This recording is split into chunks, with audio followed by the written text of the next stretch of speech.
amis, nous allons commencer notre séance de lecture.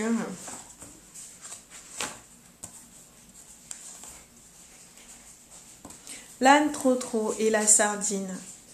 L'âne Trotro n'aime pas les sardines. Pendant que personne ne le regarde, il met la sardine dans sa poche. Hop! Miam! Comme ça, il peut manger son dessert et aller jouer avec ses copains. Salut Trotro! Mais personne ne veut jouer avec lui. Ses copains trouvent qu'ils sont bizarres. Ils sont pas gentils les copains. Ça le rend tout triste, l'âne Trotro. Il pleure et veut sortir son mouchoir de poche. À la place, il sort une sardine. Ses copains croient que c'est un tour de magie et ils applaudissent très fort. Bravo! La prochaine histoire, une histoire sombre, très sombre. Il était une fois un pays sombre, très sombre. Dans ce pays, il y avait un bois sombre, très sombre. Dans ce bois, il y avait un château sombre, très sombre.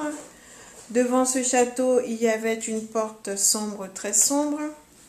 Derrière cette porte, il y avait une salle sombre, très sombre. Dans cette salle, il y avait un escalier sombre, très sombre. En haut de cet escalier, il y avait un couloir sombre, très sombre. Dans ce couloir, il y avait un rideau sombre, très sombre. Derrière ce rideau, il y avait une chambre sombre, très sombre. Dans cette chambre, il y avait une armoire sombre, très sombre. Dans cette armoire, il y avait un coin sombre, très sombre. Dans ce coin, il y avait une boîte sombre, très sombre.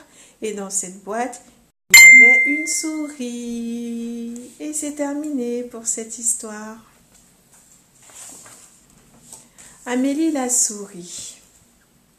Sous le toit rapiécé du poulailler, entre vieilles pierres et bois moussus, vivait une souris qui s'appelait Amélie. Elle était si menue et si preste que personne jusqu'ici n'avait remarqué son petit manège. Dès le premier cocorico, la malicieuse attendait avec impatience que le perchoir se libère et que les poules se dispersent dans la cour pour descendre à son tour. Elle fouillait alors le sol de ses petites mains frêles, ramassait çà et là quelques grains, un peu de pain, puis pressée de repartir, elle courait se glisser dans les nids, remplissait de duvet son tablier et au moindre bruit, ni vue ni connue, elle disparaissait sous la paille. Parfois plus téméraire, elle s'aventurait dans le jardin. Il y avait toujours une belle fleur à regarder, une bonne odeur à sentir, comme en ce jour de printemps où la nature était d'humeur joyeuse. Le cœur léger et les poches pleines, Amélie rentrait chez elle sans s'imaginer un seul instant la surprise qui l'attendait. Elle grimpa à l'échelle du poulailler et là, horreur, stupeur, découvrit avec effroi qu'une boue épaisse tapissait les murs de son petit logis et que ses précieuses petites affaires en étaient toutes éclaboussées. Elle essaya aussitôt de remettre un peu d'ordre quand soudain, dans un bruissement d'ailes, une ombre passa juste au-dessus de sa tête. Amélie poussa un cri de frayeur et dégringola l'échelle si rapidement qu'elle se jeta entre les pattes du coq, mais ce dernier n'eut même pas le temps de s'en offusquer. En 2 bonds et 3 culbutes, la souris disparut dans le jardin. Toute retournée, elle ne cessait de marmonner. « Mon Dieu, mon Dieu, mon Dieu !» « Eh bien, qu'est-ce qui t'arrive? Tu n'es pas une bête à bon Dieu !» s'exclama Madeleine, la musaraigne qui l'épiait de sa fenêtre depuis un moment. « Oh, c'est vraiment à en perdre la tête !» s'écria Amélie. « Quelqu'un s'est amusé à couvrir de boue les murs de ma maison, et cet oiseau de malheur a filé si vite que... » À ces mots, Madeleine éclata de rire. « Au contraire, c'est merveilleux. Le bonheur a frappé à ta porte, petite souris, et il a décidé d'y faire son nid. Un nid d'hirondelle. Surtout, laisse-le entrer, ne le chasse pas de chez toi. » Très excitée, Amélie rentra en vitesse chez elle et fit ce que la musaraigne lui avait recommandé. Elle laissa la porte de sa maison grande ouverte et partagea son toit avec des hirondelles, tout en rêvant à son propre bonheur. Chaque jour, elle frottait, balayait, dépoussiérait, pendant que les maçonnes à tire-d'aile à l'envi sortaient, rentraient et finissaient leur ouvrage. Si c'est ça le bonheur, il est bien envahissant, soupirait parfois la souris. Mais elle n'osait rien dire de peur de fâcher ses hôtes, dont le gazouillis secret annonçait déjà un heureux événement. Hélas, la naissance des hirondelles n'apporta que soucis et tracasseries. Les petits pépiaient si vivement à chaque becquet et que les parents faisaient un tel remue-ménage qu'Amélie en eut vraiment assez et décida de quitter le poulailler. La première chose à faire, se dit-elle, un peu désemparée, c'est de chercher un abri pour la nuit. Mais personne, pas même la musaraigne, ne semblait disposée à la loger. Les souris ne sont-elles pas des voleuses? C'est bien ce que je pensais. Tout le monde se moque de moi, se dit Amélie en frappant à la porte de Mireille l'abeille. Mireille, qui n'attendait pas de visite, butinait encore dans son rosier en bourdonnant fébrilement. Il me reste à faire celle-ci, et puis celle-là, à moins que ce ne soit... Ça se passait toujours comme ça quand il s'agissait de rentrer. L'abeille s'attardait et butinait jusqu'au dernier rayon du soleil. Ce soir-là, il faisait déjà noir lorsqu'elle rentra chez elle. Elle alla se coucher quand soudain, elle trouva une souris dans son lit. Mireille poussa un cri strident. « Quelle horreur! Une souris! Une souris dans mon lit !» Réveillée en sursaut, Amélie se mit alors à débiter tout ce qui lui passait par la tête. Le bonheur a frappé à ta porte, et il a décidé d'y faire son nid.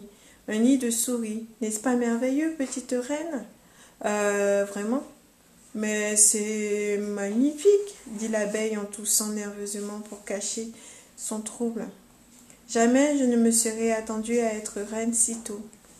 Mais, une fois remise de ses émotions, Mireille, qui préférait tout compte fait, les nœuds jaunes aux couronnes dorées et le miel doré à la gelée royale, se coucha sur son tapis de mousse et reprit dès l'aube son butinage au jardin, laissant à la souris porte-bonheur le soin de veiller sur sa petite maison. Amélie, qui n'avait jamais mangé autant de miel, pas même en rêve, vécut ainsi chez l'abeille jusqu'au départ des hirondelles, heureuse comme une reine. Il s'est terminé pour cette histoire. Nous allons lire la 4e histoire, à savoir « Attendre un petit frère ou une petite sœur ». Bientôt, nous aurons un bébé à la maison. Mes parents sont très contents. Maintenant, le ventre de maman est tout rond. Le bébé est dans une poche pleine d'eau. Son cordon ombilical le relie à son placenta.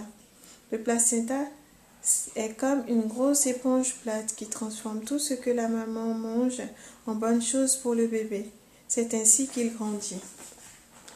Comme il a bien grandi, on le sent bouger. Quand on parle tout près du ventre, il s'approche. Il aime surtout écouter la voix de papa. Le bébé joue avec ses mains, son cordon et ses pieds. Quand on lui fait des câlins, il vient tout près dans le ventre de maman. Il y a des jours où je ne suis pas contente que le bébé arrive. Je crois que je ne vais pas l'aimer. Il n'y a même pas de place pour lui ici. C'est quand même amusant de lui préparer une chambre. Maman a ressorti mon petit berceau et les habits de bébé. J'étais vraiment toute petite, mais je ne m'en souviens pas. Je me suis fait raconter l'histoire de ma naissance à moi. Nous avons regardé les photos et les films de quand j'étais toute petite. J'étais mignonne quand même. Le bébé est prêt à naître. Mes grands-parents viennent me garder. Je me demande bien si c'est un frère ou une sœur. Et c'est terminé pour cette histoire. Nous allons passer à la dernière de la liste.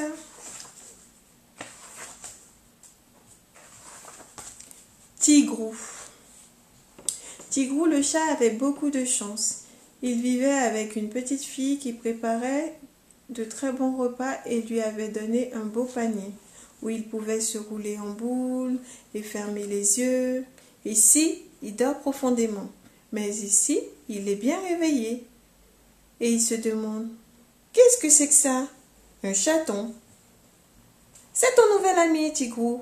Regarde comme il est mignon, dit la petite fille. Tigrou ne voulait pas de nouvel ami, et surtout pas de celui-là.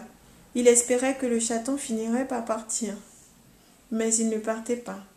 Partout où Tigrou allait, le chaton le suivait. Il se cachait derrière les portes.